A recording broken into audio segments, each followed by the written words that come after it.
Bakit hindi ka pa matulog? May pasok ka pa bukas.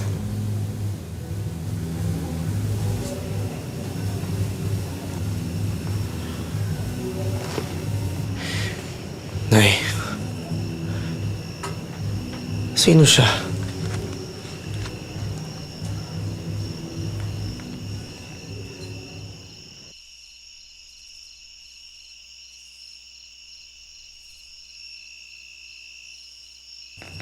Nay, sino ang babaeng ito?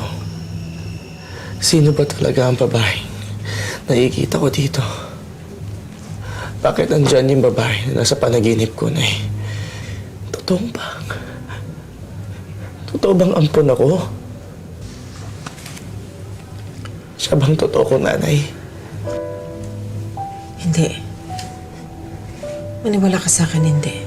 Alin ang hindi, Nay? Na hindi ako ampon o hindi siya totoong nanay ko? Jason, anak. Alam kong darating ang araw na to. Ang araw na kinatatakutan ko. Pinalaki kita. Pinag-aral, minahal. Na parang isang tunay na anak. Binuhay mo ako sa isang kasinunod sa loob na mahabang panahon. Bakit? Kasinungalingan ba ang nararamdaman mong pagmamahal mo sa akin dyan sa puso mo? Yung babae sa litrato, hindi siya ang tunay mong ina. Maniwala ka sa akin. Sana malaman mo kung gaano ko minahal ang mga kapatid mo. Ganon din kita minahal, walang labis, walang kulang. Ako ang nanay mo. Ikaw ang anak ko. Kung di siya nanay ko, sinong totoong nanay ko? Hindi ko alam. Hindi ko alam.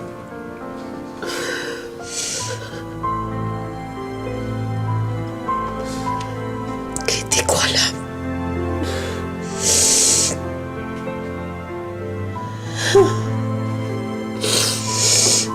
Jesus.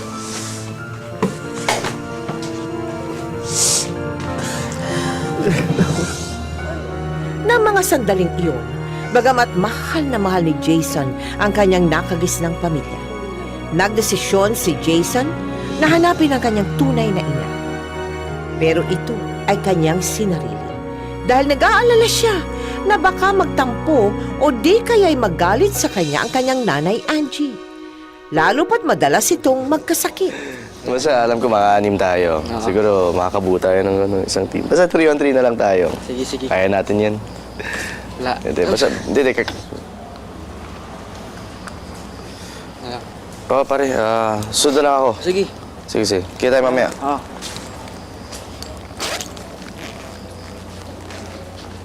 Ale? Ale? Bakit ho kayo nakatingin sa akin? Hindi, wala. Kilala niyo po si Nanay Angie? Hindi, wala akong kilalang Angie. Nakita ko kayo magkausap nung isang gabi. Ale, pwede ko ba kayo makausap? Naku, iho. Pasensya ka na, ha. Nagmamadali kasi ako. Paluwas ako ng Maynila. Tsaka na lang tayo mag-usap. Ay, hindi po. Sandali. May gusto lang po akong malaman. Nasabi na sa akin ni Nanay Angie ko na ampon ako. Alam ko po na may kinalaman kayo sa nanay ko. Kilala niyo po ba kung sino siya? Naku, iho. Napakatagal na panahon na iyon. Huwag mo nang balikan ng nakaraan. Walang mabuting idudulot kung... Meron po. Malaki para sa akin. Ali, buong pagkatao ang pinag-uusapan natin dito. Ang katotohanan, parang awan niyo na. Ang naaalala ko lang, Lisa Noche Casuyo ng pangalan niya. Namasukan kami noon sa Mandaluyong. Sa Mandaluyong ka rin niya pinanganak. Sa isang simbahan doon. Doon ka niya pinabinyagan. Tapos, doon ka rin niya iniwan.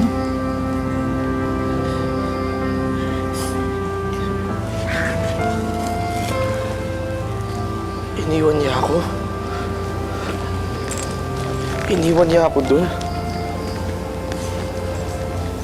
Bakit?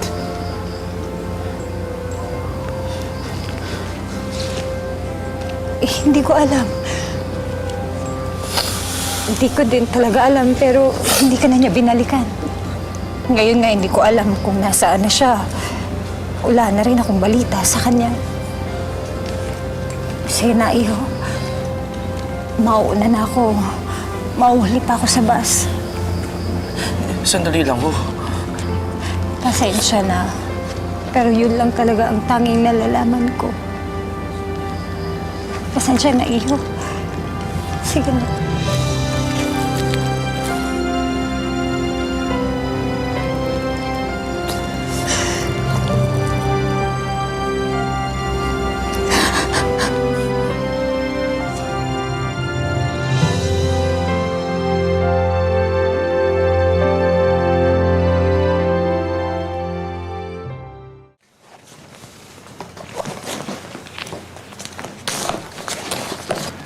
Ate?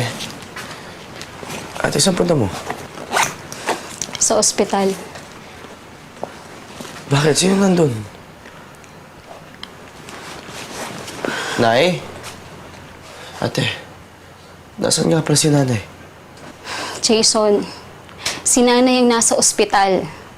Akala mo ba di ko alam? Kinagabi ka ng uwi. Dahil sa pagbababad mo sa computer. Para hanapin ang tunay na nanay mo. Samantalang, di mo napapansin na matagal na may sakit si nanay.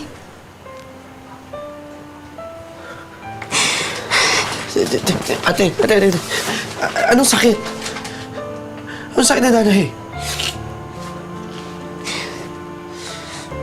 Sabi ng doktor, leukemia daw. Jason, may cancer ang nanay natin. May cancer si nanay. Ayaw niyang pasabi sa'yo dahil baka masyado mo raw dibdibin eh.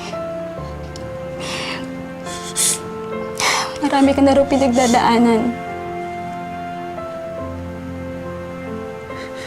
Alam mo ba, kahit may sakit si nanay, ikaw pa rin na inaalala niya. Ganun ka kamahal ni Nanay, Jason.